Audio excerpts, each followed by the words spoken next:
तो लो भैया, एक बार फिर से दिख गया ईशान किशन मैडनेस। जी हाँ, ईशान किशन जिनको हम हर कुछ दिन बाद दोबारा से याद करते हैं क्योंकि उनका काम कुछ ऐसा है। अब वो फिलहाल विजय हजारे ट्रॉफी खेल रहे हैं और विजय हजारे में उन्होंने 64 बॉल्स में सेंचुरी ठोक दी और सबको दोबारा से याद दिला दिया कि भैया वो जो इंटेंट की कहानी चलती है वो होती क्या है और क्यों कह रहे थे लोग कि भैया मुंबई इंडियंस ने जो गलती करी है उसको लेकर के वो जरूर पछताएंगे। सारे लोग बार बार कह रहे थे कि यार ईशान किशन के बारे में चर्चा करें।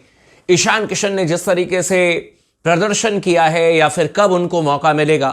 लोग कह रहे थे कि ऋतुराज गायकवाड कहां पर खो गए हैं। भाई, आज दोनों बल्लेबाजों ने चयनकर्ताओं को जगा दिया है।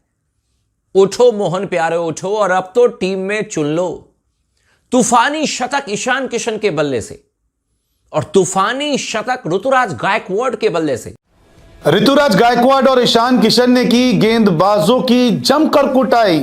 क्या इन दोनों खिलाड़ियों ने अभी से चैंपियंस ट्रॉफी में टीम इंडिया में जगह पाई? जी हां, ऋतुराज गायकवाड और ईशान किशन दोनों ही खिलाड़ी इस वक्त टीम इंडिया से बाहर हैं। तो क्या हाल है मुंबई वालों, ईशान किशन का परफॉर्मेंस देख के मज़ा आया ना।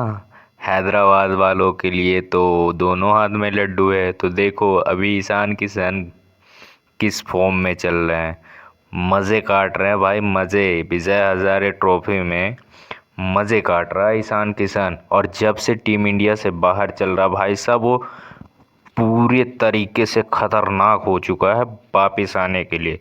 तो देखो अभी भी विजय हजारे ट्रॉफी में 78 गेंदों में 134 रन बनाए हैं, 6 छक्के भाई साहब, छक्के ही छक्के उड़ाए हैं।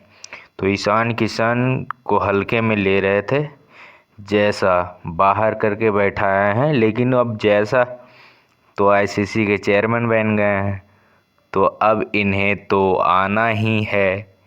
और ईशान किशन भाई साहब है, जब आईपीएल शुरू होगा ना गदर काट देगा, देख लेना। और ऋतुराज गायकवाड़ भाई साहब वो भी गजब का परफॉर्मेंस दे रहे हैं आजकल, बिल्कुल ही गजब का। वो वैसे भी बहुत ही अच्छा खिलाड़ी हैं, चेन्नई के कप्तान हैं, तो भाई कुछ तो होना चाहिए गुण, तभी कप्तानी चेन्नई का मिलता है, ऐसे थोड़ी ना होता है। और ईशान किशन और ऋतुराज दोनों ही भाई एक से बढ़कर एक खिलाड़ी हैं। तो देखो भाई क्या कहते हैं और देखते जो अभी तो आगे आगे होता क्या है। चैंपियन ट्रॉफी में पक्का है ईशान किशन खेल रहे हैं तो खेल रहे हैं, 100% ईशान किशन चैंपियन ट्रॉफी में खेलेंगे। तो आइए पूरा वीडियो देखते हैं। और क्यों कह रहे थे लोग कि भैया मुंबई इंडियंस ने जो गलती करी है उसको लेकर के वो जरूर पछताएंगे। और सनराइज हैदराबाद इस टाइम पर मोस्ट हैप्पीएस्ट टीम होगी क्योंकि ईशान का जो इंटेंट है वही तो हैदराबाद को चाहिए। मतलब आप खुद सोचो कि ट्रेविस हेड, अभिषेक शर्मा और ईशान किशन किसी मैच में अगर अभिषेक शर्मा जल्दी आउट हो जाते हैं तो ट्रेविस और ईशान साथ में खेल रहे होंगे। किसी मैच में ट्रेविस जल्दी आउट हो जाते हैं तो ईशान किशन और अभिषेक शर्मा साथ में खेल रहे होंगे। आप बस इस इंटेंट को देखो, इमेजिन करो कि आईपीएल शुरू हो चुका है और ये तीनों खेल रहे हैं, क्या तबाही होगी भाई।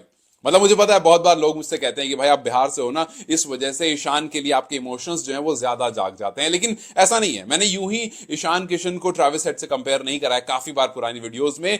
आई एम टेलिंग यू, ये वो बंदा है जिसको इनफ बैकिंग मिलनी चाहिए भाई। जिसको डबल सेंचुरी मारने के बाद आपने बिठा दिया, उसको मैं क्या बैकिंग की बात करूं। लेकिन फिलहाल ईशान की वो स्टेटमेंट मुझे खूब अच्छे से याद रहती है। जब उनसे हाल फिलहाल में जब वो कम बैक कर रहे थे उसके बारे में पूछा गया तो उन्होंने कहा कि देखिए जी, जो भी लास्ट ईयर हुआ, जिस भी वजह से मेरा बीसीसीआई वाला कॉन्ट्रैक्ट गया, मैं उस पर कुछ ज्यादा नहीं बोलूंगा। मैं एक बात जरूर बोलूंगा कि अब जो मेरा काम है वो ये है कि मैं जहां जहां खेलूं परफॉर्म करूं, प्रूव करूं और अपनी उस जगह को वापस लूं। शतक ईशान किशन के बल्ले से और तूफानी शतक ऋतुराज गायकवाड के बल्ले से चेन्नई की टीम खुश है, सनराइजर्स हैदराबाद की टीम खुश है। और मुझे लगता है कि ईशान किशन जो सनराइजर्स हैदराबाद में जा रहे हैं, मुझे लगता है कि शायद सबसे बेस्ट अपना प्रदर्शन आईपीएल में करते हुए नजर आएंगे। लेकिन आज तो कोहराम मचा दिया भाई दोनों बल्लेबाजों ने।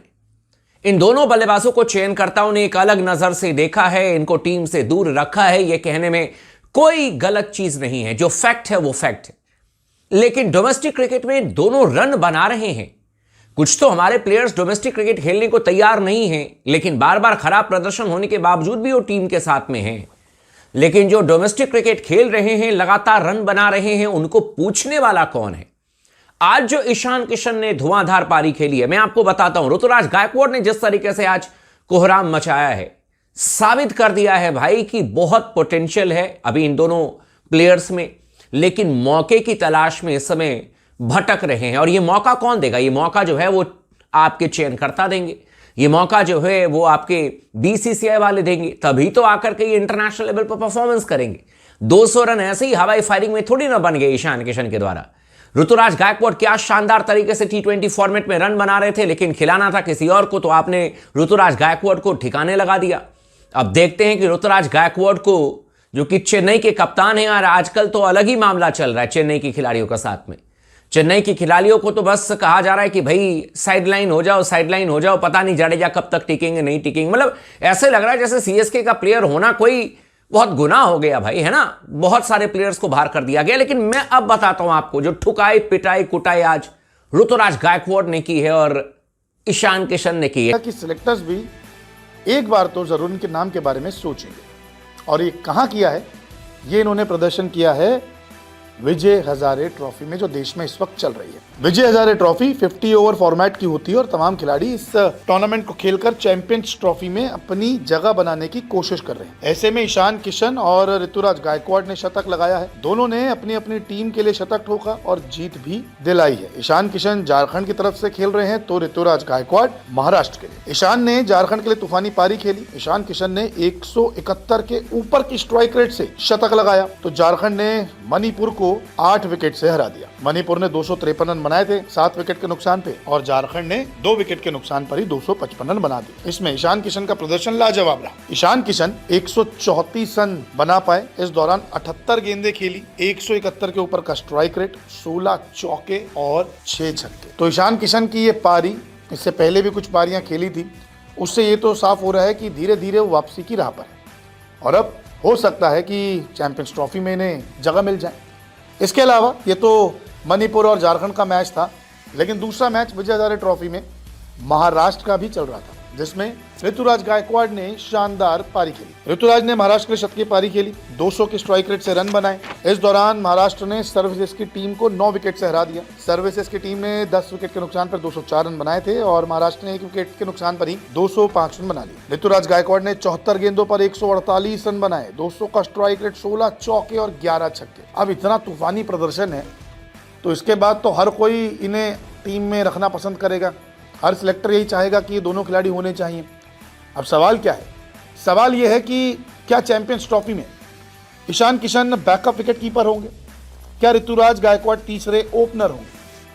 हम हमेशा से यही सुनते आए हैं कि जब आप डोमेस्टिक में रन बनाते हैं, डोमेस्टिक में प्रदर्शन करते हैं, तो फिर आपको टीम इंडिया का टिकट मिलता है।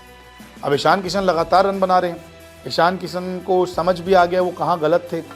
ऋतुराज गायकवाड़ लगातार रन बना रहे हैं, भले ही कुछ मैचेस उनके फ्लॉप जाते हैं, लेकिन बाकी उनके बल्ले से रन तो जरूर आ रहे हैं। तो ऐसे में अब विजय हजारे ट्रॉफी में दोनों ने शतक ठोककर, अपनी टीमों को जिताकर, अच्छे स्ट्राइक रेट से रन बनाकर ये तो साफ कर दिया है कि वो हकदार तो हैं चैंपियंस ट्रॉफी खेलने के लिए, लेकिन क्या सिलेक्टर्स और कप्तान इन्हें मौका देते हैं या फिर नहीं? आपको क्या लगता है? ऋतुराज गायकवाड़ और ईशान किशन को चैंपियंस ट्रॉफी की टीम में होना चाहिए या नहीं? कमेंट करके जरूर बताएं।